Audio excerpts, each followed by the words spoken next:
the eastern defense wall of Verath 6 collapsed at dawn. It did not crumble slowly. It did not crack with warning. One moment the wall was standing strong against the burning sky, and the next moment it exploded into dust and shattered stone.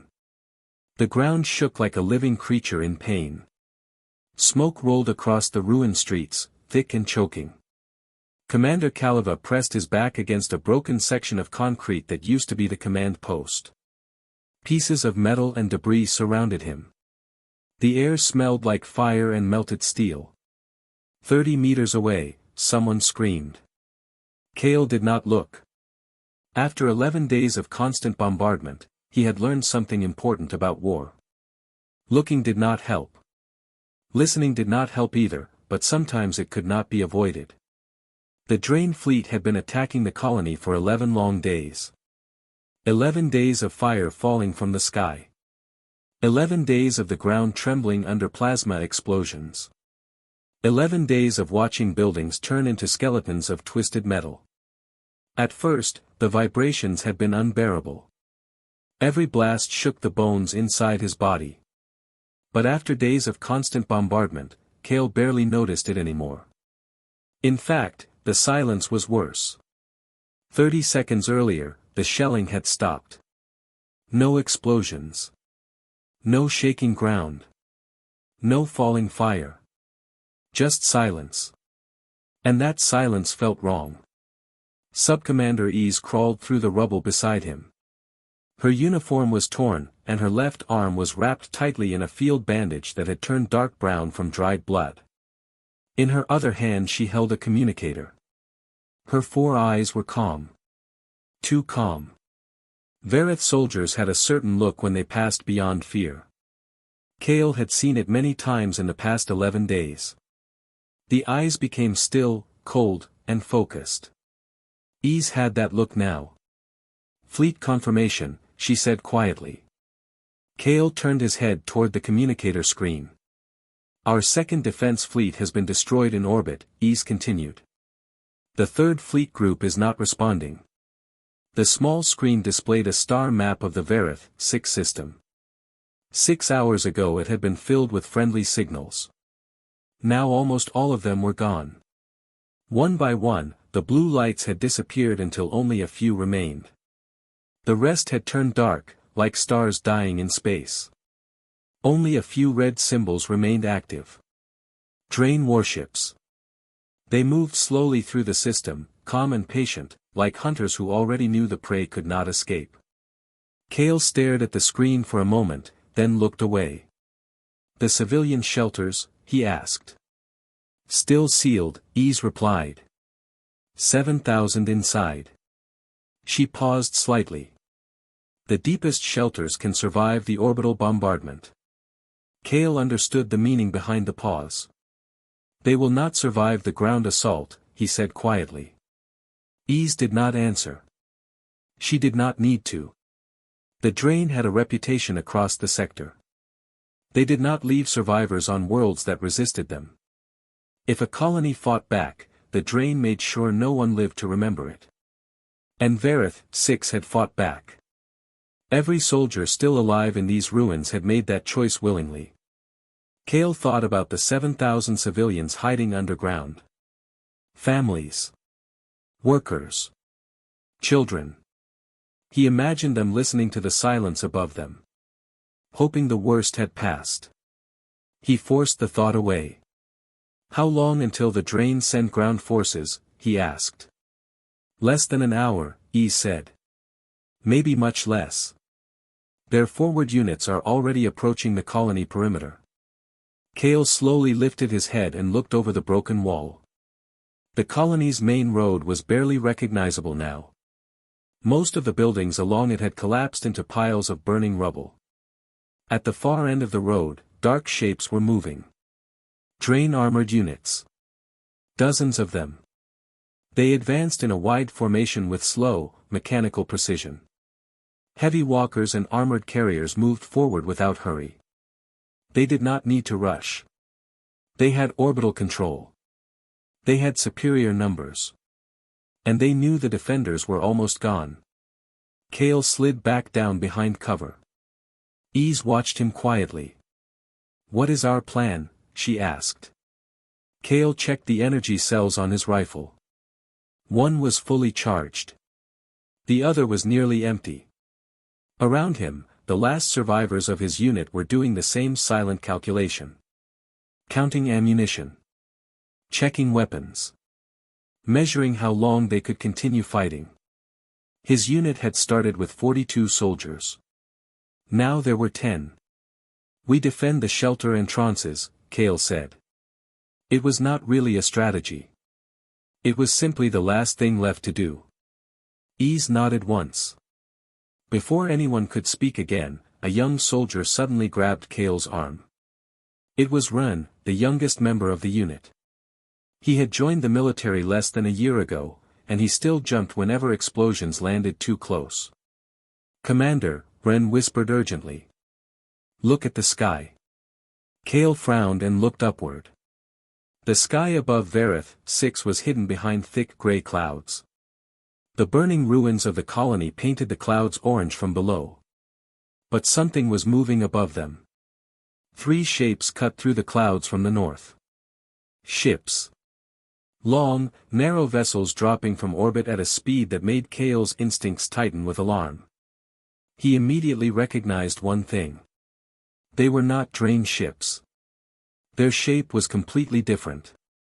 Ys raised her optical scanner and watched silently. Several seconds passed. Then she lowered the scanner slowly. "Alliance transponder codes," she said. Kale blinked in confusion. "But those ships are not Verath designs." Ys looked at him. For the first time since the bombardment began, there was something new in her expression. Something like uncertainty. "Human," she said quietly. Kale had heard of humans before.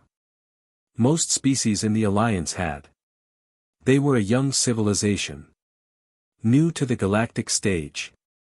Their reputation traveled ahead of them like distant thunder. But Kale had never seen one. Above them, the 3 human ships suddenly opened. Not landing bays. Panels exploded outward from the sides of the ships. And dozens of small objects began falling toward the planet. They burned through the atmosphere like meteors. Kale stared upward. "They are falling too fast," Draen whispered. For a moment Kale thought the same thing. Then the falling objects slowed. Not all at once. In stages. Controlled bursts of fire corrected their descent. The objects separated into individual drop pods, spreading across the northern approach of the colony. And then they hit the ground. One after another. Like hammers striking steel. And every single one of them stood up. Kale stopped breathing as hundreds of armored figures rose from the impact sites and immediately began moving toward the drain lines. More pods. For several seconds, no one on the ruined battlefield moved. Commander Kaleva simply stared at the northern road. His mind was trying to understand what his eyes were seeing. Hundreds of armored figures were already advancing through the smoke. They had landed only moments ago, yet none of them paused to regroup. No one waited for orders. No one hesitated. The human soldiers began moving the instant their feet touched the ground. More drop pods were still falling from the sky. Each one struck the earth with a heavy metallic impact, sending dust and broken stone into the air. And each time, another human soldier stood up. They did not shout. They did not waste time forming lines. They simply ran toward the enemy. Kale slowly raised his optical scope. The Draen forward units had already noticed the new arrivals. Their armored walkers began turning toward the northern approach, heavy cannons adjusting their aim. For 11 days, those same weapons had reduced the colony to ruins. Now they were pointing at the humans. The first human soldiers reached the edge of the Draen formation. Kale expected them to stop and exchange fire. They did not. Instead, they accelerated.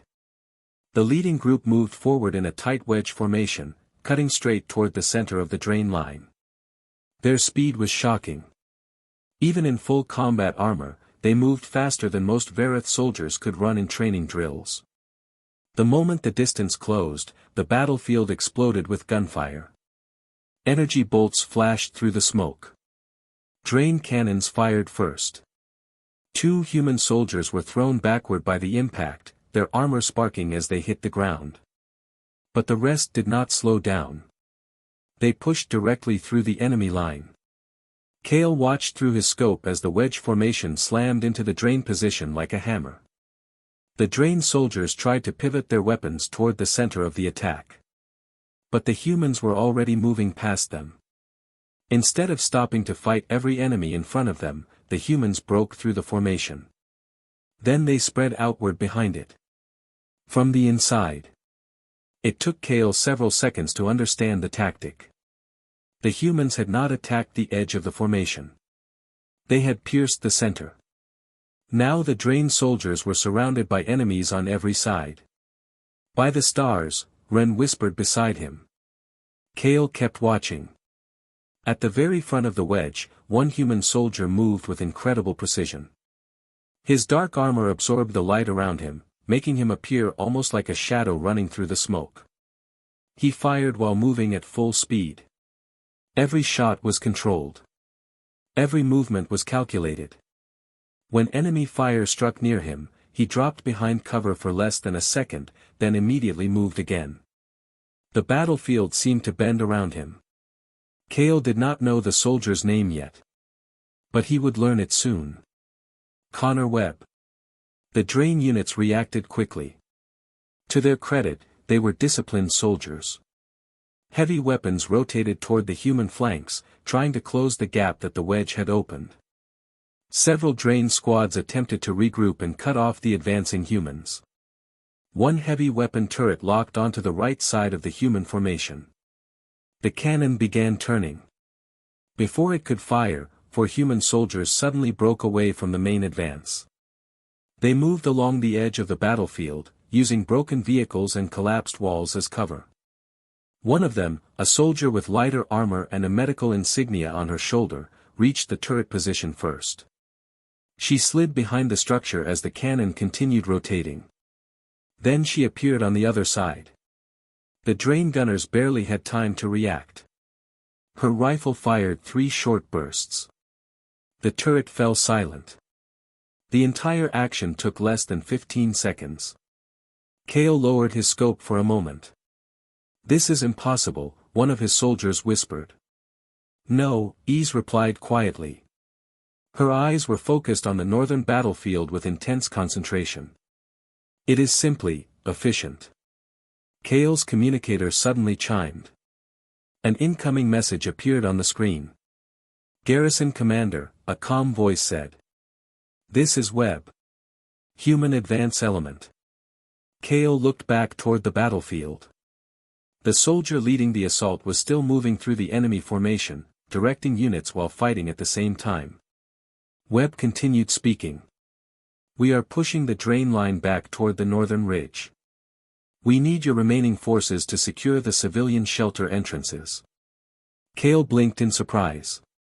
Even while fighting inside the enemy formation, the human commander was coordinating with him. "Do not allow any Draen units to reach the civilian sectors," Webb added. "Can you confirm?" Kale glanced around at the survivors of his unit. 9 soldiers. That was all that remained. 9 soldiers protecting 7,000 civilians. But now something had changed. For the first time in 11 days, the enemy was not advancing. They were falling back. Kale picked up the communicator. "Confirmed," he replied.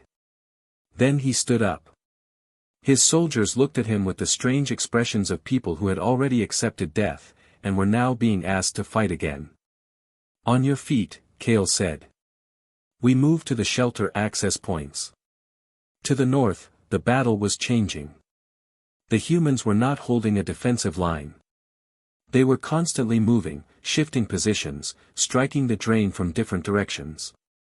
Each attack forced the enemy to react. Each reaction created another weakness. Kale began moving his soldiers through the shattered colony streets. Smoke still rose from buildings destroyed earlier that morning. Twice they came under fire from small Draen patrols that had not yet been engaged by the human assault. Twice Kale's soldiers returned fire and kept moving. Within minutes, they reached the shelter access points. 3 reinforced bunker doors hidden beneath piles of rubble. 7,000 civilians waited beneath those hatches. Kale positioned his soldiers in defensive positions around the entrances. To the north, the battle continued. But the sounds had changed. The steady rhythm of bombardment was gone. Now there was movement. Gunfire. Explosions. Human soldiers advancing again and again without pause. Ys raised her optics once more.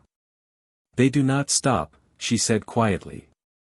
Kale followed her gaze. The human soldiers had been fighting for less than 20 minutes. And not once had they slowed their advance. They moved like a force of nature. Relentless. Unstoppable.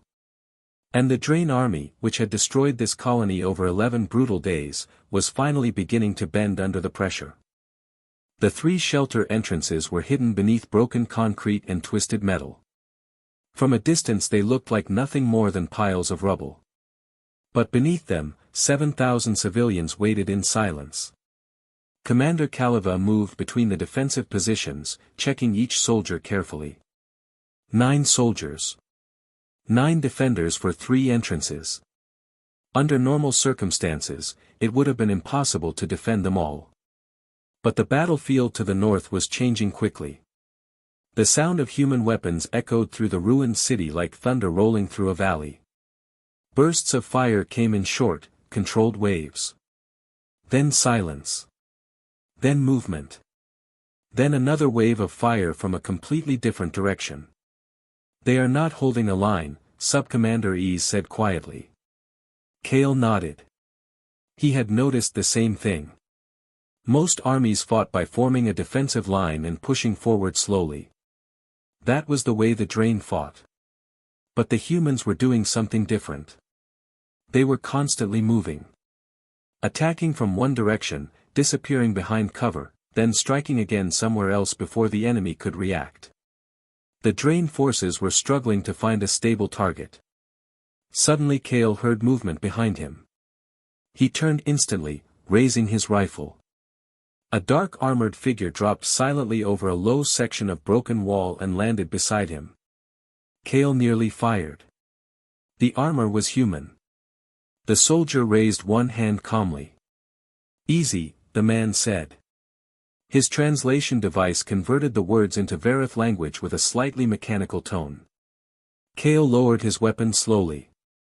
The human removed a small scanning device from his helmet and looked toward the northeast. "You are the garrison commander?" the soldier asked. "Yes," Kale replied. "Commander Kaleva." "Owen Hart," the human said. "Recon Scout, 42nd Drop Brigade." Even while speaking, Owen's eyes kept moving. He studied the surrounding buildings, the streets, the broken skyline of the ruined colony. Scouts like him were trained to see things others missed. Owen pointed toward a collapsed storage structure about 80 meters away. "You have incoming trouble," he said calmly. Kale followed the direction of his finger. "What kind of trouble?" "About 40 Draen infantry," Owen replied. "They are moving through that structure right now." Ys lifted her optics and looked carefully. For a moment she saw nothing. Then she noticed the movement. Shadows shifting between broken walls. "They are trying to circle behind us," she said. Owen nodded. "They want the southern shelter entrance." Kale looked at his soldiers. 3 of them were covering that direction, but the angle was wrong. The collapsed building blocked their view completely.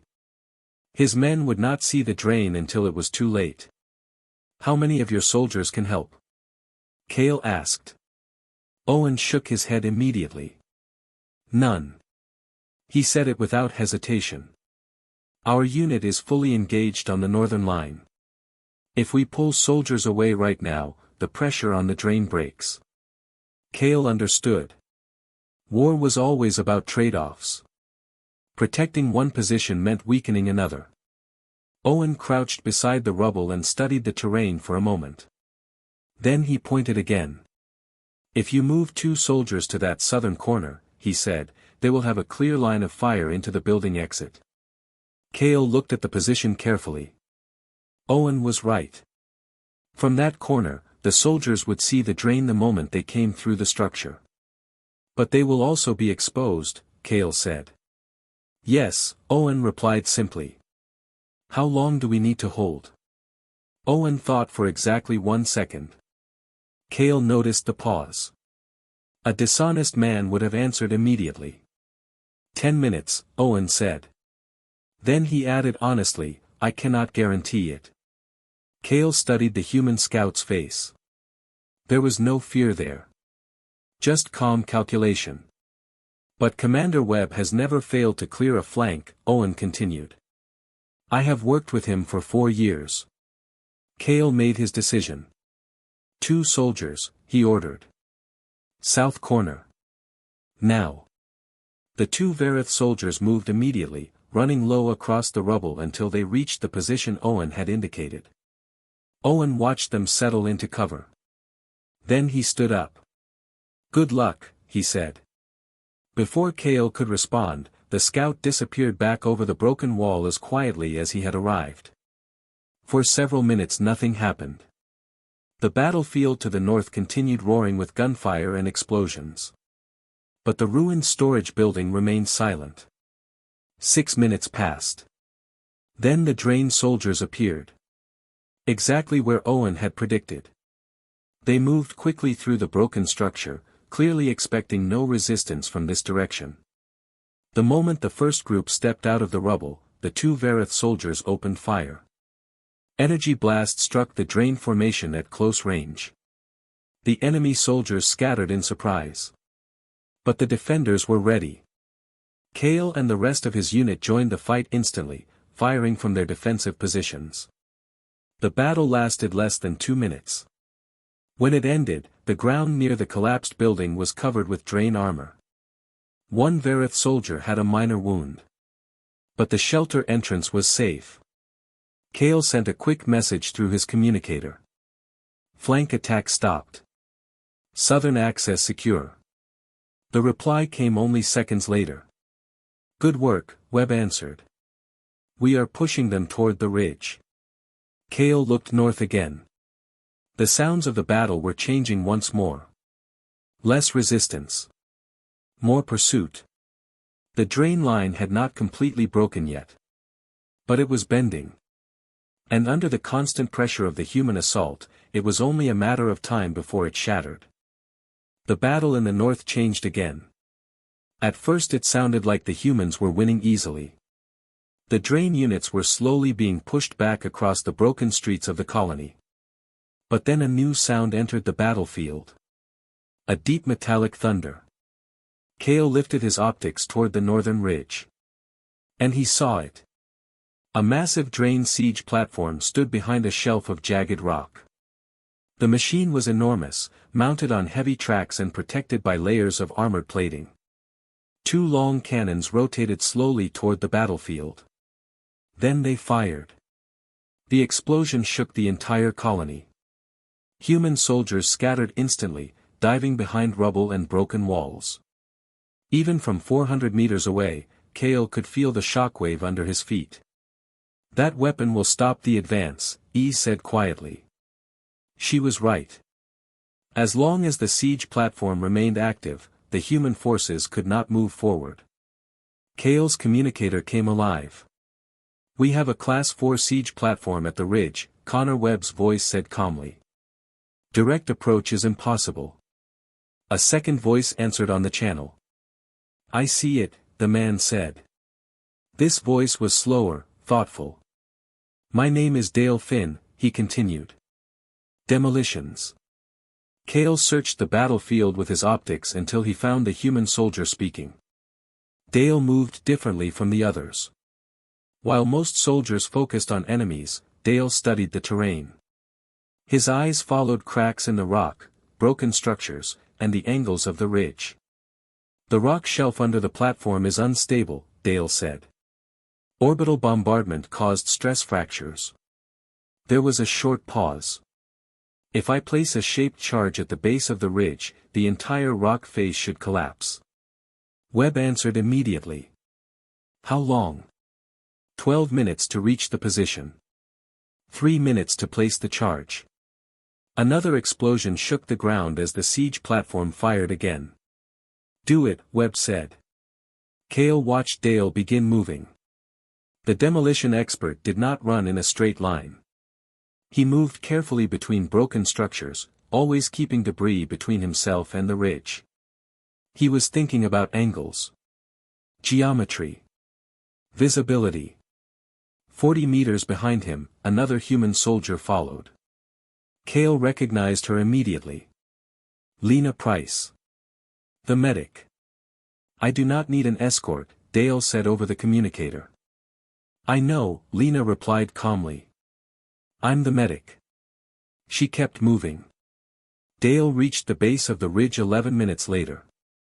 The siege platform stood above him, 30 meters up the rock shelf. If the Draen operators looked down at the wrong moment, he would be dead. But they never saw him. Dale unpacked his equipment and began working. Above him, the siege platform fired again and again. Each blast shook the ground. But Dale's hands never stopped moving. 3 minutes later his voice returned to the channel. Charges placed. He turned and ran.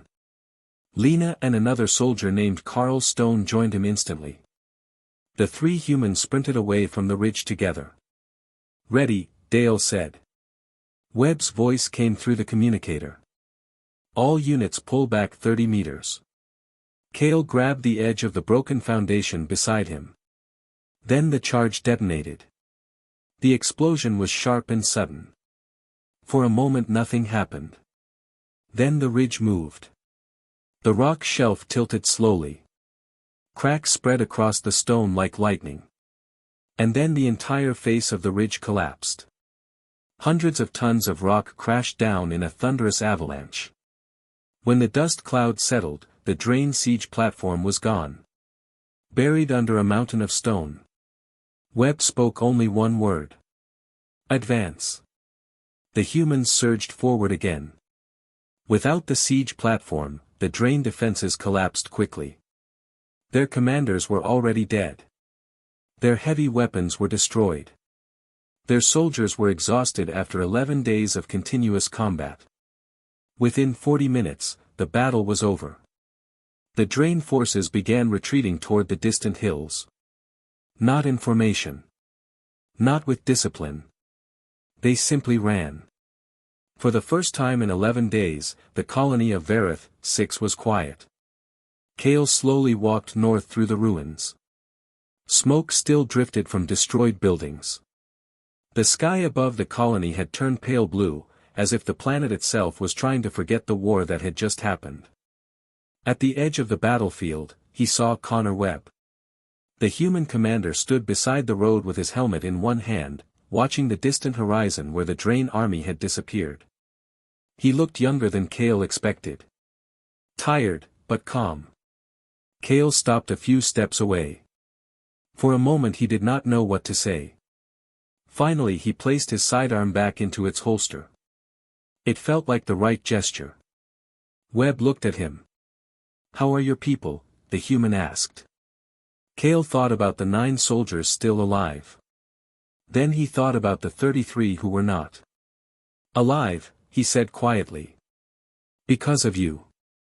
Webb shook his head slightly. Alive because your people held this colony for 11 days, he said. We just closed the door. Behind them, human soldiers were already moving through the ruins. Some cleared debris. Others treated wounded defenders. They worked quietly. As if saving a world was simply another task to complete. Kale looked up at the sky. 3 human ships still circled above the planet in steady orbit. Are more of your soldiers coming? He asked. Webb followed his gaze. A faint smile touched the corner of his mouth. They already are. Kale opened his communicator. He sent 3 short signals to the underground shelters. The all-clear code. Deep beneath the ruined colony, 7,000 civilians would soon hear it. After 11 days of darkness, they would finally come back to the surface. Kale stood on the broken road and waited. Around him, human soldiers moved through the smoke, finishing the work that came after victory. And above them, the ships of the 42nd Drop Brigade watched silently from orbit. The war for Verath 6 was over. But the galaxy would remember the day humans fell from the sky.